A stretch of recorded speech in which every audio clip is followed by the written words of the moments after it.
All right, welcome into the FNIA podcast. We are presented by Lowe's. Coach Dungy, Rodney Harrison, Jac Collinsworth. Fellas, we got to start with Mike Tomlin. Stepping down. This is one of those ones that maybe you thought there was some chance it could happen, but the second that news hits your phone, an era ends in the NFL, an era of my childhood, an era of your guys' football lives. Coach, how did this news hit you? I know that you know him well. Jack, I went there before the Baltimore game to do the interview for Sunday Night Football. And as I look back on that, and I was talking to Mike, and he kept reflecting back to players that had played for him in the past and part of this rivalry and just being around the Steelers offices. He was so nostalgic. As I look back on it, I could kind of see this coming. And it is an end of an era. And what I'll take away from it is that game that we were at, and Baltimore's kicker misses the field goal, allowed him to tie Chuck Noll for the most wins in Steeler history. Wow. Pretty special career. And let's not forget the man that actually gave Mike Tomlin his opportunity, and that was no other than Coach Dungy himself. But I'm really excited for Mike Tomlin, Coach. I'm really happy for him. It gives him an opportunity to pour back into his family, guys. You know, when we're doing this job, we miss so many things on the weekends, time spent, events, all the different things that we miss.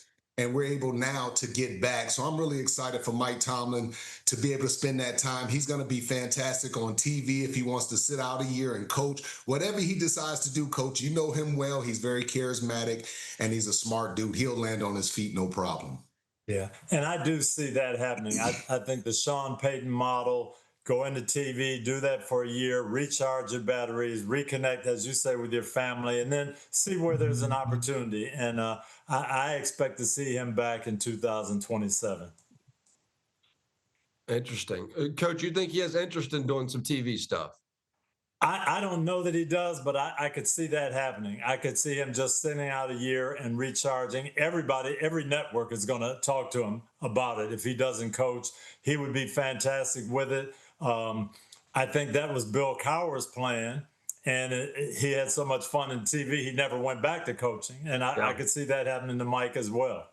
And guess what? That wasn't Coach Dungy plan, but he's been here for 17 years since he's retired. So guess what? No. It could possibly happen to Mike Tomlin too. No, I had no thought of going back, and I'm very, very happy with my 17 years with you guys. So, Coach, here's part of the amazing thing as it relates to the Steelers franchise. 3 coaches since 1969, as you know well. How have they been able to do this, and why is this the right formula for the Steelers? It's just the history, the tradition, and the top of the organization. But as you look at that, Chuck Noll, I think the greatest coach ever, in my opinion, and I'm biased because he was my coach, but 193 wins. Mike Tomlin did the same thing in 4 less seasons, not as many Super Bowl wins, but that's 3 tremendous coaches there, quite a legacy, and whoever steps in and follows Mike Tomlin has big shoes to fill. Yeah, they sure do. Rod, who would you throw out there? Who's a coach that like you feel like could mix or mesh? Would it be a defensive coach? Would it be mentor? Like who would you think about for the Steelers? You know, the first person I actually thought of, it was Jesse Minter.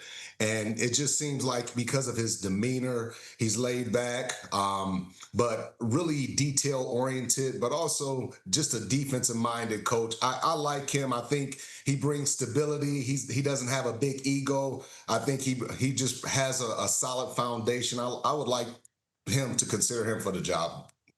It's funny you say that, Rod, because Dan Rooney, his formula for all those, and you can look at those 3 coaches, young, defensive communicators. Jesse Minter fits that bill tremendously. Now, Art Rooney, Dan's son, is going to be making the decision. I don't know if he'll stick with his dad's formula, but if he does, Jesse Minter would be great. The other name I would throw out there would be Brian Flores. Brian worked there for a year under Mike Tomlin, same thing. He would bring that same MO and that same chemistry. And Yeah. the only reason I didn't say him, Jack, because last time we talked to him, he talked to us about how complacent he was, how content he was in Minnesota as the defensive coordinator, and he was like, "Hey, I don't even really talk to me about any head coaching jobs." But I like him there as a possible replacement as well, Coach. And I saw that he interviewed in Baltimore. So if he is in that mode to at least explore it, I think the Steelers ought to give him a call. Yeah, the craziest thing about this whole situation is it's like the only winner in the AFC North that I see is the Cincinnati Bengals. You know why? They don't have to face Harbaugh anymore. They don't have to face Mike Tomlin anymore. The Browns were already a problem, but like both those coaches, they are a issue every time you face them. I mean, they're tough as it gets. And now the North to me looks so much different with no Mike Tomlin, no John Harbaugh. And it's interesting because there's fans in both these cities, in Pittsburgh and Baltimore, that feel like they somehow may get better through this, and maybe they will, but I don't think it's going to be immediate, Coach. I mean, do you?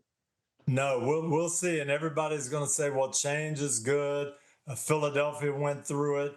But, you know, you look at what Philadelphia did. Okay, you got a little frustrated. Andy Reid went to the Super Bowl one time, went to the NFC Championship game several times in Philly. Oh, we need someone else. Well, Andy goes and wins 3 Super Bowls in Kansas City. And you say, well, we're doing okay. Yeah, you are. But you had 3 coaches since then. And Yeah.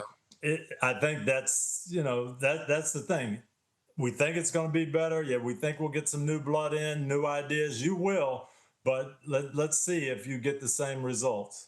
Yeah, the only thing is Pittsburgh doesn't have a quarterback, whereas, the Baltimore Ravens, they still have Lamar Jackson. He'll go back this offseason. He'll rebound. He'll work hard and do the things that he has to do to get back and healthy.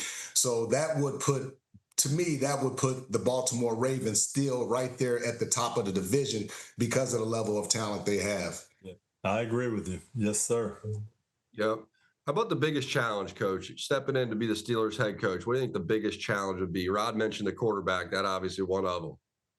Well, I think that's it. You've got some defensive tools to build off of. It is a defensive mentality, defensive town, and I think their defense is going to be fine. But you've got to find a quarterback, and that's been the issue probably for the last decade, And if you find that guy, then you can step up and have some success. If you don't, it's going to be that fight every year. And Mike Tomlin, without the quarterback for the last 7 or 8 years, to still win, to still make playoffs, people think, oh, well, yeah, but you didn't win playoff games. He did a really, really good job to me under the circumstances. Yeah, you're speaking about that defense too. You look at some of those guys on starting to age a little bit. TJ Watt's making $41 million a year. Cameron Hayward still playing at a high level, although he's been in the league 15 years. He's 36 years old. So you have to start looking at the defensive side of the ball. Jalen Ramsey, he transitioned as an older corner into safety. So they still have some questions, some things that they have to do on the defensive side, Jack. They do. And I'm sure that was all part of it for Mike Tomlin. He's thinking, how many more does Hayward really have? Is Aaron Rodgers going to come back? Would I even want Aaron Rodgers to come back at this point? And do I want to go through drafting and developing another quarterback? Like, I don't think you wanted to do a Russell Wilson rental again or something similar to that. So to me, that's why this makes sense for Coach Tomlin. And I think you guys laid it out beautifully. Step away, do TV, recharge the batteries, and then as we see somebody like Coach Harbaugh doing right now, pick the job that makes sense for you. And I think probably having the quarterback is going to be the first thing he's looking at with these other teams, Rob. And I look at Coach Dungy, and your lifestyle the last 17 years, the time that you've been able to enjoy with your family, the traveling, being able to spend time with your kids. It's not a bad lifestyle, especially for a guy like Mike Tomlin. He put 18 years. He devoted that time into so many players, just like Coach. He touched so many people's lives, and he deserves this, man. And when he comes back, whenever he decides to come back, he's going to be fresh. He's going to be ready to go, and he'll be a different person. Yep. So now that there is 9 current head coach openings, 2 of them there in the North, maybe 3 of them in the AFC North. Rod, what's the most attractive head coach offering right now? I would say the Ravens, and I would say the Giants. The Ravens because they have a quarterback in Lamar, MVP. The Giants because they have a young quarterback. They got some weapons on the defensive side of the ball. And through the draft, if you add some weapons on the offense to Malik Neighbors, the young tight end, I think the Giants could be a playoff team next year. I also think the Falcons right there at the third spot could be a really cool spot. Yeah, they got some, some question marks about the quarterbacks, but they do have two under contract. So I like those three jobs. I'm not touching the Dolphins. I'm not really touching the Cardinals. The Raiders have a way to rebuild. But the good thing about the Raiders, they got that #1 pick, which puts a lot of pressure on Brady and the boys. Coach. Yeah, Jack, I'll tell you, I like the Falcons. You've got a young defense. You've got some good secondary players. You've got the best running back in football. You do have quarterbacks. You got to pick your guy there, but you also are in a division where at the end of the year, you were the best team in your division. So you don't have that far to go. You don't have to climb over a Philadelphia. You don't have to climb over a Detroit. I just think you're in good shape, and I'd be very interested in that Atlanta position if I was a young coach. Or old coach. Give me a local, Rod, because you know what's happening down there. I mean, who do people want? Like, who's the name people are after right now in Atlanta? Well, they keep saying like people are saying Harbaugh because I think he's a safe bet. But for me, if I'm Matt Ryan, would aggressively go after LaFleur with the Green Bay Packers. Even if I had to give up some draft picks, I know Matt Ryan has familiarity with that guy. I think he can come in, automatically make a huge impact on Penix, turn that offense around, and Bijan, every year he'll be getting 2,000 all-purpose yards if he was the guy. Coach, what do you think about that? They're trying to work out a deal for him in Green Bay, but it has not happened yet. I think they will keep him when push comes to shove. If they don't, if I were Matt Ryan, I would definitely go after him. That's somebody you've worked with, somebody that you know. And I'm curious, I don't know if Matt has any relationships, under the radar that we don't know about.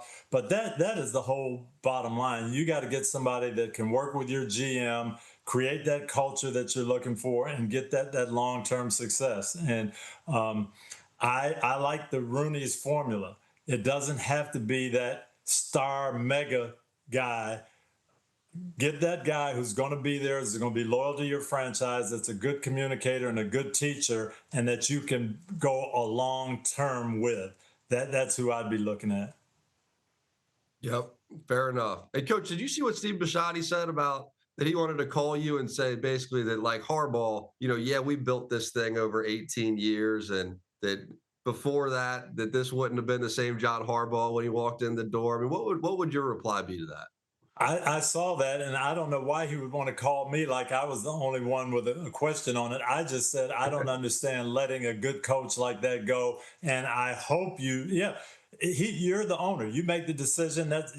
It's your prerogative. But good luck getting somebody better than John Harbaugh. That's all I said. I hope you do pick someone like that can be there 18 years and take you to a Super Bowl. I hope you do, but I don't know that there's a whole lot of John Harbaughs out there. We'll see what happens. Yeah, we shall see. All right, let's get into the divisional round of the playoffs. The AFC divisional round first. This is the 6-seed Bills at the 1-seed Broncos. Rod, I'll start with you. First thing that comes to mind with this matchup would be what? Health of Josh Allen. We saw him take some big hits last week, and he's facing a defense that's fast, that's athletic. They got some dogs that they fly around, Coach. And to me, I didn't see Josh at 100%. He did an excellent job, willing his team to victory. But to me, that's the #1 thing, his health. I agree with you. No question about it. Can Josh Allen avoid this Denver rush and make plays? That's what he's going to have to do. The other side of the coin, my question, what I want to see is, will Sean Payton take that running game and go right at the Buffalo defense? I think he will. Sean Payton is a guy who I don't think is trying to put up stats. He's trying to win games. And I think he'll do that. Can Buffalo stop the run? can Josh Allen avoid the rush and make some plays on offense? Though that's going to determine the game to me. Yeah, I think you hit it spot on, Coach. Sean Payton, is he patient enough to run the football? Every team that has had success against the Buffalo Bills, they have come in with a game plan to run the football right down their throat. And also using those veteran weapons that he has. Evan Ingram, he's a matchup. Cortland Sutton, Jack, we know how good he is and how many plays that he can make. So to me, Coach, I'm spot on with you. It comes down to Sean Payton, his eagerness to run. How frustrated were we in the truck watching the Jacksonville Jaguars, and they had two running backs averaging 12 yards a carry, and they wouldn't give them the ball. We were going crazy, yelling like, what are you doing? Why? You don't have to pass the ball. Just keep handing it off. Oh, unbelievable, Jack. Well, trust me, Sean Payton was looking at that game and watching it, and he's not going to make that same mistake. If his running backs get hot, he will pound the ball. For sure. Coach, who should be the favorite in this game if you just looked at it on paper? Well, I love defense, and I think defense shows up and wins in these playoffs. Denver playing at home with the rest. Buffalo banged up. I know they've got Josh Allen. I know he can make plays, but I think it's going to be a low-scoring game that Denver wins. I agree with you, Coach. I think Denver's defense is going to show up. That leadership with Talanoa Hufanga, Dre Greenlaw, and those guys, they're going to be flying around, and they got one of the top secondaries in all of football, Jack. I think this is Denver. Right now, it is Denver. It's Denver minus 1.5, but given what we know about the home team getting even a little more points than that, that means this is very, very tight. Let's get down to the next one in the AFC. This is the 5-seed Texans at the 2-seed Patriots. This game is going to be fantastic. I mean, this is just, if you love football, this game is going to be awesome. Rodney, your first thought here. Well, Coach has been talking about it all year long. He's talked about this Houston Texans defense, and I don't believe they're going to be able to block those ends. Those ends, Coach, they are unbelievable. Best duels of ends. And we saw last week Will Campbell struggle, with the pass rush from the Chargers. Now, thinking about these two guys, they only rush 4, and it feels like they're rushing 6 and 7. I think they're going to struggle against these guys, Coach. They will. Drake May is going to have to make some plays. He's going to have to avoid the rush. He's going to have to be a guy who is cognizant of where everybody's coming from. And I think this game is going to come down to C.J. Stroud and Drake May, which quarterback can be efficient and avoid the mistakes. They're both going to get pressured. They're both going to have times when things aren't on a roll perfectly. Who can say, okay, this time I just have to punt the ball and let my defense work and avoid that critical mistake at the right time and make the big play. We've seen Drake May do it all year. C.J. Stroud looked a little shaky last week. Maybe he gets over that and says, you know what? I've got a really good defense. I can't keep putting them in holes like this. And Drake May a little bit at times, Coach. It looked like 2 or 3 balls that could have been intercepted by him. But I would just say, Drake, you have to be careful versus this secondary. I don't want you to play cautious, but you got to be careful versus this secondary because they're the best in all of football. And the speed on that defense is ridiculous, Jack. I mean, C.J. Stroud played really one of his worst games. The fumbles, the interception in the red area. I mean, those are all losing plays in the playoffs. So many times you see, if you have multiple of those in one game, you end up losing those games, especially against Pittsburgh. I mean, that's how they want to play you and beat you. And the fact that they still not only won that game, but blew Pittsburgh out on their home field, to me, Coach, says, not only is this defense good, this defense is great. And if Drake May can do it against a great defense, then, man, he deserves to go to San Francisco in my book. Absolutely. No, this is going to be a tremendous game. And I said probably for the last 7-8 weeks, watch out for Houston. Defense in the playoffs. They can get it done. Another big factor will be Nico Collins. He's in concussion protocol, only 6 days rest. Does he get to come back and play in this game or not? Nico Collins could be a huge factor if he's able to play. Hey, the same thing with the Patriots, Coach. You look at Christian Gonzalez. He has health concerns, too, and he looked like he was out just like Nico. And I'm saying to myself, I don't know how these guys come back within 1 week to play the way they looked on the football field. So that's a huge concern too. And you look at the Patriots, you could tell on the defensive side just the health of their players, of getting Milton Williams back, being able to have Robert Spillane back. That looked like a different defense. And Mike Vrabel was able to open up that defense and run more blitzes and zone pressures and things like that. But I like what they're doing on defense. And Coach, you're spot on. It's going to come down to which quarterback does not make the key mistake, because both of them will get a lot of pressure, Jack. Yes. Yeah, they will. All right, let's get down. I'll ask you this, though. Would it be a bigger get back with Gonzalez? Would it be a bigger get back with Nico Collins? Which player do you feel like is more essential to team success? Coach, I'll start with you. I think Houston really needs Nico Collins. They're going to need that guy to make a big play. Patriots can survive without Gonzalez. They'll scheme things up. But if the Texans have to go in without their number one receiver against a really strong defense, it's going to be tough.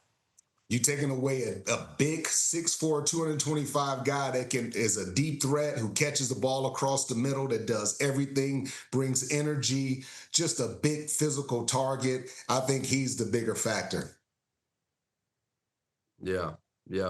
I would agree with you both. Let's get to the NFC divisional round.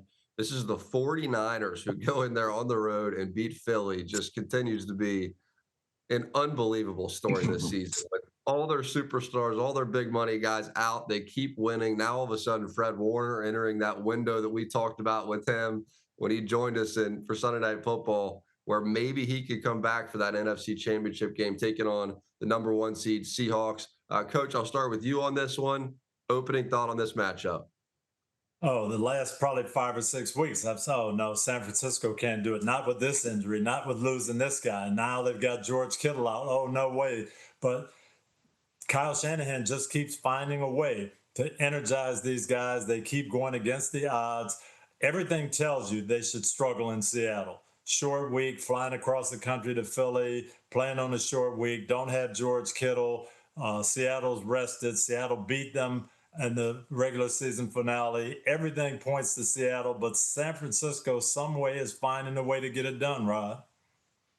Yeah, I think the game comes down to Sam Darnold and how he responds to all the pressure moments. Coach, we've talked and we've given their defense so much praise and props this whole year, but we know at the end of the day, if you're Robert Saleh, you go back and you watch tape, you got to watch tape on how Sam Darnold deals with pressure. So to me, the game plan can't be just sit back and rush for and allow him to get comfortable. I think Robert Saleh has to get out his comfort zone. He's got to start bringing some zone pressures, maybe some man pressures, and try to fool Sam Darnold, because when you start blitzing guys and dropping them, he gets confused, Jack, and that's the way you beat Sam Darnold. And it's been proven throughout his career. It's been proven last year in the playoffs. We saw it. He's going to have to prove that he can handle the pressure, Coach.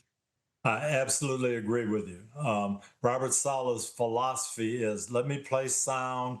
Let me just not give up the big plays and hustle and out-hit you. And that's a great philosophy to have. But Sam Darnold, his Achilles heel is pressure. And so I've got to make him uncomfortable. I've got to give him looks that he hasn't seen. I've got to force him to get the ball out of his hands and see if I can put him into a 2 or 3 turnover game. That's how we're going to win this game. So I would expect to see that, some uncharacteristic blitzes from the 49ers defense.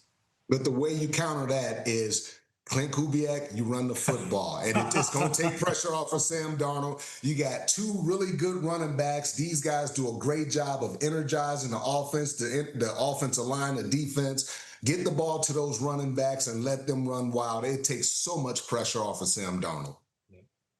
And I think if I'm head coach Mike Macdonald, I tell Clint Kubiak that, hey, we're at home. We've got a great defense. If we slow this game down and we win the game 13-6 or 17-10, that's fine. So let's run our 2 big backs. Let's make Sam comfortable. Let's let our defense win this game. They're depleted. Let's not give the game away. Yeah, and I don't want to take your aggression away, but I want to see 30 runs in this game. He just gave us a pep talk. That's him talking in the locker room. I'm like, let's go, coach. It is. Sam Darnold, he threw for under 200 yards and 0 touchdowns, both regular season games. against San Francisco. Shanahan, he is 5-0 all time in the divisional round. And Brock Purdy, he's 4-0 at Seattle. So those are just some numbers, just a little food for thought there. Worth mentioning also, Seattle, fourth time being the 1 seed, and they went to the Super Bowl the previous 3 times.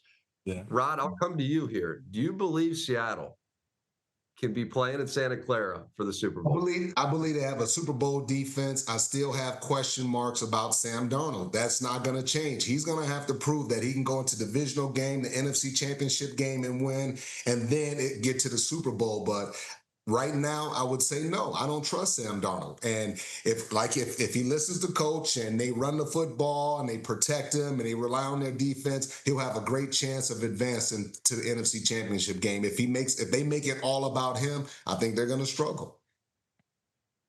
Okay. I think they can get there. I definitely feel like they have the team to get there. One interesting thing about Seattle, though, they have been incredible on the road this year.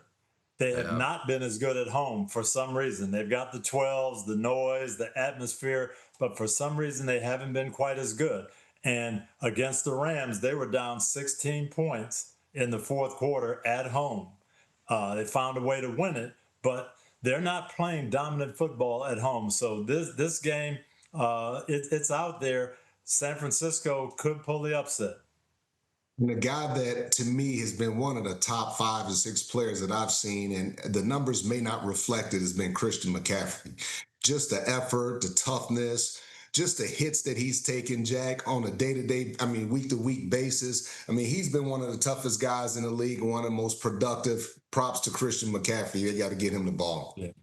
And if they're going to win the game, he's going to have to do it. We talked about Josh Allen in Denver. He's going to have to win the game for them. If San Francisco is going to win this game, it's going to be 200-plus yards from Christian McCaffrey for sure. Yep. Oh, yeah. And that catch that he made last week, the over-the-shoulder, there's some receivers that can't track that ball. And it's one of those where it starts over there and you got to follow it all the way with the game on the line. That was just big time. All right, let's get to our game. This is the Rams. This is the Bears, the 5 seed taking on the 2 seed in the NFC. Rod, you're going home. Chicago, man. Can the Bears do it at home? What do you think? Well, guys, I played in Foxborough, and I know how miserable the weather is there. And coming off that lake, that stadium that wind is ferocious, and weather definitely will be a factor, Coach. It's going to be 14 degrees. It's going to probably feel like it's going to be minus 2 or 3 degrees. I think the Rams are going to struggle. It's hard, not practicing in that stuff, not living in that stuff. Then all of a sudden you expect to play a 3.5-hour football game in it. I think they struggle, Coach. I do too. There is a home field advantage, and this will be the biggest home field advantage, I think, of the 4 games. Chicago at home with the wind and the cold against that Rams team that they played some games that way, but that's not their element. Chicago also has a belief right now that they can, in the fourth quarter, they're going to make things happen. The Rams, very, very tough. I know Sean McVay is going to say, hey, if we hold on to the ball, we're going to be fine. We're going to move it. I'm going to dial up some things, some motion, some personnel things that will get our running game going. To me, that's who's going to have to win it for the Rams if they win it, is Kyren Williams and Blake Corum. Yeah, I think I agree with you, Coach. They're going to have to run the ball. You look at when the Bears defense played against the 49ers, they gave up over 200 yards rushing. So, if you're the Rams, the most obvious thing to do. But the Rams also come in, they give you different packages. They'll come out with 3 wide receivers, 3 tight end sets. And that's going to be a challenge to Bears, who lost T.J. Edwards. They start coming in with 3 tight ends. All 3 tight ends can block. Then they can line up as wide receivers. So Sean McVay, he does a creative, he's very creative with the things that he does. But to me, the challenge is going to be that Bears secondary. Can they hold up on those guys outside? Those wide receivers, they are big, they're physical, they want to embarrass you. And that's going to be the big challenge for their secondary. Can they hold up outside, Coach? I agree. 6 weeks ago, we thought the Rams might be the best team in football, but we've seen some holes in that defense. We've seen some big plays in the passing game against them.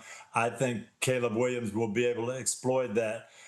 If I'm the Rams and Sean McVay, I want to keep the ball away from Caleb Williams. I want to protect my defense. I want to have some long drives running the football, and I think you can do that. The biggest thing with the Bears offensively, too, coach, is they can't be in those third down and long situations with those pass rushers, because that's what they're good at. Jared Verse and all those guys, Byron Young, that's what they want. They want those third down and long situations. So we got to stay out of that.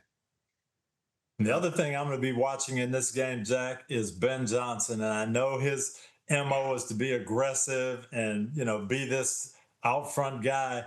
But there are times, especially now you get a cold, windy day, there are times when you might want to play field position. You might want to punt the ball on fourth down. You might want to take the 3 points instead of go for it. And we saw last week, he put his team in a hole. They made him look good. They came back and won it.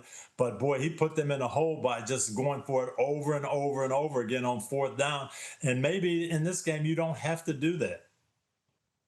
I thought he called the game last week, Coach, like he didn't trust his defense at all. Like it was like, if we're going to win this game, we got to keep our offense on the field. We got to keep Caleb out there. We got to protect our defense. I just thought that was how he managed it. They can't stop the run. Own territory. That's it. And Rod, I think that's it.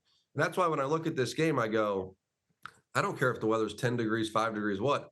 I do not see the Bears stopping the Rams. Am I wrong on that?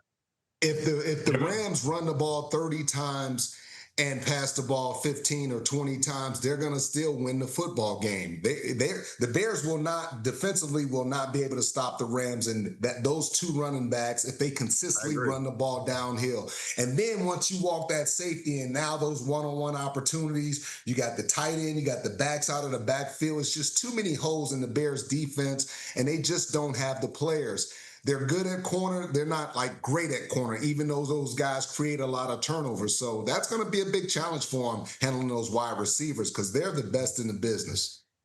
Yeah, I'm with you, Jack. Sean McVay is going to look at that Bears game against the 49ers. He's going to see what Kyle Shanahan did to create some runs for Christian McCaffrey. He's going to do the same thing. Okay, I've got these motions, these different personnel groups, different tight end groups. I'm going to create some runs for my running backs, and we will have a good day running the football. There's no doubt about it. Yep. Devontae Adams looked healthy last week. We knew he would play. We didn't know what he would look like. He looked fast, Rod. I'm curious, like, if you're Sean McVay, do you go into an indoor practice bubble and you turn the temperature down to 5 degrees? Like, do you take the team and practice a few days in Minnesota, or do you just act like it's not going to be 5 degrees, Coach? I mean, what do you do? You do everything you can, but there's only so much you can do, and those guys have to come out there and play. Now, fortunately, he has some guys who have played in. Devontae Adams has played in that kind of weather, and he's going to be fine. He's going to mentally be ready to go. Some of the other guys, we don't know how it's going to affect them when they hit it, but you have to try to create as much as you can, but there's only so much you can do in a warm weather place. Guys, those guys did an excellent job last year when they played in Philadelphia when it was cold, it was snowing, it was lightly raining. Those guys did a heck of a job. Jared Verse and those guys came out with no sleeves. It did not look like it had an adverse effect on them at all, Jack. Yep. Kyron Williams, Notre Dame, they get all the messy He's been weather. there. Lake Cora, Michigan, they get all the bad weather. I just think Stafford has played in every variable you can throw at him at this point in his career. I don't worry about him. His hand, maybe a little bit, just because he, after he hit that hand, he definitely had some blips, but then he had the tremendous last drive. But it was a little interesting to watch the beginning of this next game and how he's throwing the football. Any thoughts on that after he hit his hand? Because he was on fire before that, and then their offense did not look the same. Did that factor into it, or you think that had nothing to do with it? It did, but then the last drive when he needed the throws, he made them. So I think he's going to be fine, and he's played under physical duress in the past. I don't see it being a problem. Yeah, me either. Matthew Stafford is a stud. He is. All right, so the favorite. Who should be the favorite on this Sunday Night Football game if you just look at the teams, Coach? I think overall balance, the Rams have a little bit better team, but Chicago playing at home, I think they have a distinct home field advantage, and they've just got the belief that some way in the fourth quarter we're going to make it happen. We're going to win these games. So I like where the Bears are sitting right now. The Rams are better on paper, basically what coach is trying to say. But the Bears, when it comes to playoff football, the Bears have the intangibles. They have the energy. They believe. They got the new coach. They got the fans. So all that matters in playoff football. So I would say it would be the Bears that has the advantage right now because they're at home. They have the weather and they have all the energy. And really, nobody expected them to be right here, right, guys? No, they're playing, with that kind of new, fresh, hey, we're in this, we're going to do this, and we're going to be fine. Rams have experience. That'll counter it a little bit. But I like where the Bears are right now. I really do. I was just thinking, are both of you guys going to pick the Bears? If you are, I mean, I will gladly go over there and take the Rams. If you guys are both going to give me the free pick on the Rams, please do it. Please do it. I don't know yet. I have to watch the Rams warm up. Yeah. Same here, Coach. Same here. The Rams are the favorite, 3.5-point favorite, and that is on the road. So that, if that was in LA, that would be 6.5 most likely. So that's pretty substantial there. But yeah, they like the Rams going into this game. No, if this game was in LA, I would definitely pick the Rams. No doubt. But I think the home field advantage could just tip it. Yep. The question is, Coach, I think the question on Sunday is, will Jac wear a hat or will he keep his hair nice and perfect? You know what I mean? That's the big question, okay? If he stays hatless, I'm gonna give him some props. Okay, now I may not wear a hat. If Coach is going to give me props, that may very well be worth it. This is going to be fun. That throw, I think about the throw Caleb Williams made last week on the 4th down. Their season was over. I mean, if this pass is incomplete, if he's hit, if it goes out of bounds, anything, him leaning back and throwing that thing, I mean, it's got to be one of the best throws in the history of the Bears organization, Rod. I mean, where would you put it? Unbelievable. I mean, I would put it right at the top. I mean, that's something that propelled them and gave them a lot of confidence. And really with him, I mean, you think about him and the change of Caleb and how he humbled himself. They brought in a new offensive line, guys that's going to protect him, guys that's going to hold him accountable. And he's responded, man. He's been humble. He wants to learn. He's worked hard. I like Caleb and where he's at right now, Coach. Yeah, and to do that and make that throw after having that type of game, he's under 50% for the game. Hasn't had his greatest game. But when it's on the line, 4th and 18, and we need the throw, I'm going to make it. And that tells you something about him. All right. We are off to Chicago. I think the wind chill is going to be like maybe -5 degrees, something like that. But you know what? We're tough. We're battle tested. We've been all over the country. We go to the coldest cities and we knock them down. And now we're going to the coldest city. And we'll see if we can knock it down. Rams, Bears, the divisional round. Don't call me and ask me for no tickets either, anyone. No tickets for Rodney. We are out. FNIA podcast. Great seeing you both. All right. Can't wait for Sunday.